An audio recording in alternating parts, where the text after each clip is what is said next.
Well, it's a little different today. We're running a little on a different schedule. I'm going to miss Radio Hope today, but I know he had some errands to do. So I just thought I'd jump on a little bit and tell you what I'm thinking. As you know, we typically have had Fleet Week all this week here in New York City. Every Memorial Day week, we would have Fleet Week. They would have the parade of ships. And they would come into New York Harbor and station right next to the Intrepid Museum, Air and Space Museum. Well, of course, this year is very different. There is no Fleet Week. Or is there? See, Alex Care, by the way, Alex G in NYC is my Twitter and Instagram. Alex G in NYC is my Twitter and Instagram. Thanks again to Joe Salonica for joining me yesterday. It was an amazing, cathartic conversation to discuss the days of yore and how Viscardi moves forward in this technological age. But, excuse me. Here's the thing. Fleet Week is such a long-standing thing. But I thought to myself, as I was reading this story about virtual Fleet Week, I thought to myself, that's interesting. But I also thought to myself, did we already not have Fleet Week? Did we already not have appreciation for our U.S. Navy when the USNS Comfort rolled into New York Harbor to take care of those suffering from coronavirus? Was that moment in April when it rolled in, I think it actually rolled in March 31st, rolled in to New York Harbor, was that moment not the most American thing you felt in a while?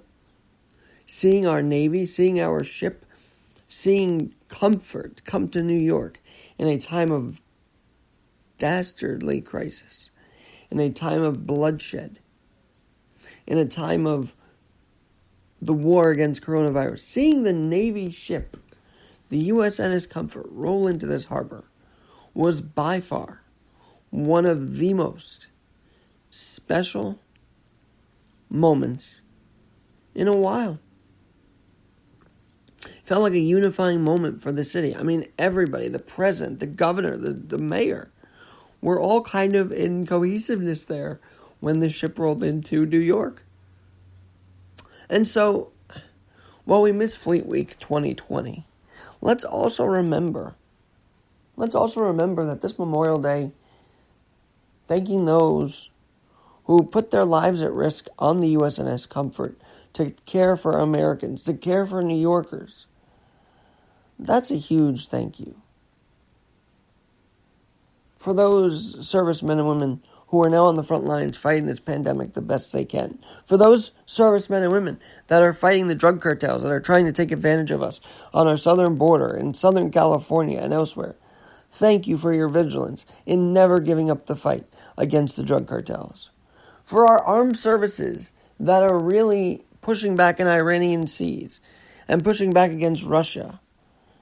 Thank you to them as well for their efforts and heroics. And of course, thank you to those who have been capturing and killing ISIS leaders to this day, who are not relenting. Because as I've said before, New York and this whole nation was under lockdown. We're gradually reopening. We have to not forget we're still in corona mode, though. That virus still exists. But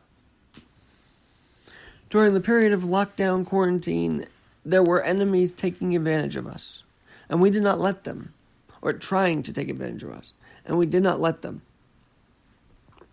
And that's the vigilance of our Navy, of our Army, of our Marines, Coast Guard, all branches of our military. Even Space Force is doing what it can to protect us in this time.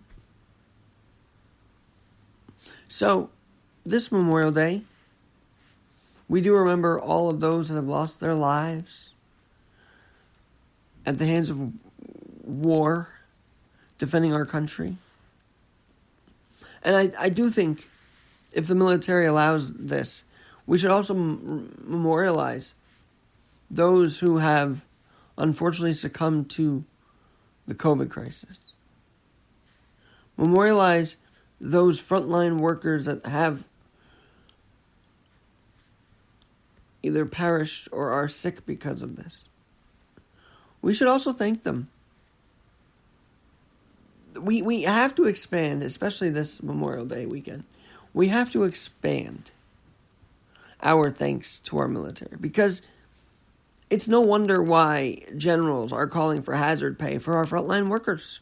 They are fighting a war just like the men in military gear, fighting the wars for us overseas. They are risking their lives for us to stay safe. They are worth saying thank you at 7 o'clock at night every day. They are worth saying God bless you. They are worth saying we will remember your efforts to this day. And you gotta love that. And so, while we try and expand our boundaries of social distancing and not wearing masks and getting out there, I've seen that in Central Park and whatnot, let's also think about those that still are serving on the front lines of this pandemic. Let's also think of those on these military ships that have actually become vulnerable to COVID and risk their lives to be on those ships to defend us to this day. Or on the Army bases, or the Air Force bases, or the Coast Guard, Marines, all of them. Now, I've had this audio bit on my phone. I'm actually podcasting from my app right now. I've had this audio bit on my phone for the last month, and I do think it's important to play it. Our country wasn't built to be shut down. This is not a country that was built for this. It was not built to be shut down. And I remember when President Trump said that, and the whole world was afire. Yet, as reopenings continue here in New York State, now we're seeing June 1st could be a reopening time for New York City, amazingly. We cannot forget, we have to be vigilant against coronavirus still. Let's not mistake that. But this Memorial Day weekend, enjoy the beautiful sun. Enjoy life around you. If you do see family, do stay 6 feet away from them. I'm sure many are going to throw up the barbecue and have some fun and act like this could be some semblance of a Fleet Week and a Memorial Day weekend. Attend the virtual Memorial Day ceremonies that the city's providing. The actual Intrepid Air and Space Museum is going to do a virtual Memorial Day, as will the Borough of Queens, the Queensborough president. They will be doing something for our Queens veterans. And I also think if you want to be really involved in saying thank you, I had this idea. Perhaps making a video and tagging the U.S. Navy, since we are missing Fleet Week, for their efforts in April. Will give support to a branch this Memorial Day weekend. A branch that always does an amazing job during Fleet Week here in New York City. So maybe, just maybe, we can honor those men and women that would be in our harbor today by just saying thank you. Making a video, connecting with them, staying connected, going virtual with them. Yes, Fleet Week NYC is going virtual the next few days at Fleet Week NYC. I don't know if you could pick up the audio, but they did a very emotional video of New York City, and they said, well, we can't be there. We will have, and later today, by the way, Part 2 of USS Laboon's virtual tour. So USS Laboon, thank you for making your ship, giving us an inside look at your week.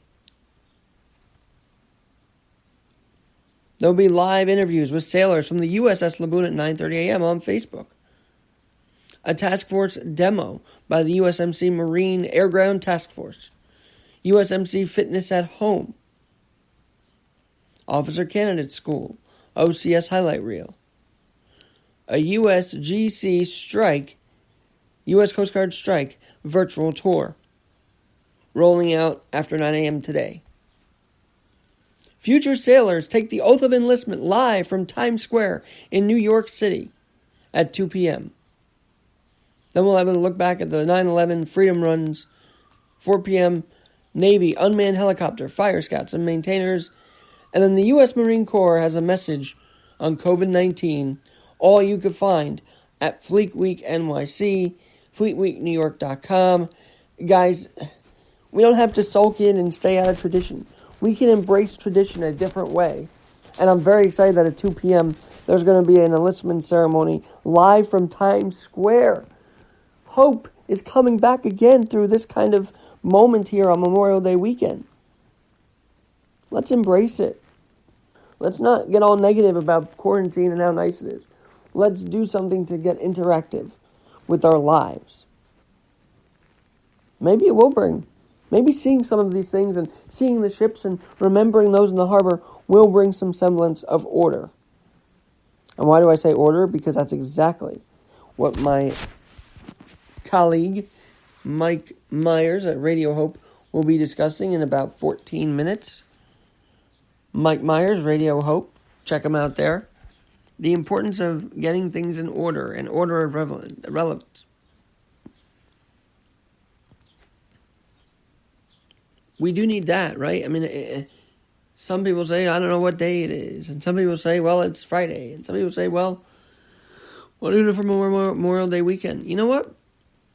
Get out of your cluttered mood and get out of your down feeling, if you have any, that we're in this thing. And really embrace the virtual this weekend. I'm very excited. 2 p.m. Fleet Week New York's going to have an enlistment ceremony for the Navy live from Times Square. That'll be cool. And it's what we need because we want to move forward, yet we need to remember COVID's still around. But most importantly, we can beat this virus. And our country wasn't built to be shut down. This is not a country that was built for this. It was not built to be shut down. And having an enlistment ceremony in New York City, in Times Square, is going to be fun to watch. Going to be a bit different. And I think it's going to be very special. It's going to be very momentous that these guys can take their enlistment oath in the heart of our biggest city in the world. In our city. They're going to take their enlistment oath in Times Square. Bob Ronan, you should find him on Facebook, by the way, and Instagram. He had an amazing picture of I Heart New York in the middle of Times Square on the steps. Buy tickets there. Oh, melts your heart when you see it, right? So we can get through this together. We will get through this together. And we can go virtually together. Just because life still seems at a standstill, we don't have to make it so. We can be interactive and embracing of our men and women in the armed forces this weekend. We'll talk to you soon. Have a blessed Memorial Day weekend. And thank you to those men and women who serve our country with valor, with love, with passion, and have lost their lives the same way, defending our country. And yes, the healthcare workers are in that group now. They've always been. To be honest with you, I always thought nurses and doctors did an amazing job keeping people alive, saving lives. And now they're getting their badge of honor this time around. And that is very special. I'm Alex Garrett. We'll talk to you tomorrow on Keep It Real with Alex Garrett. Alex.Garrett21 at yahoo.com.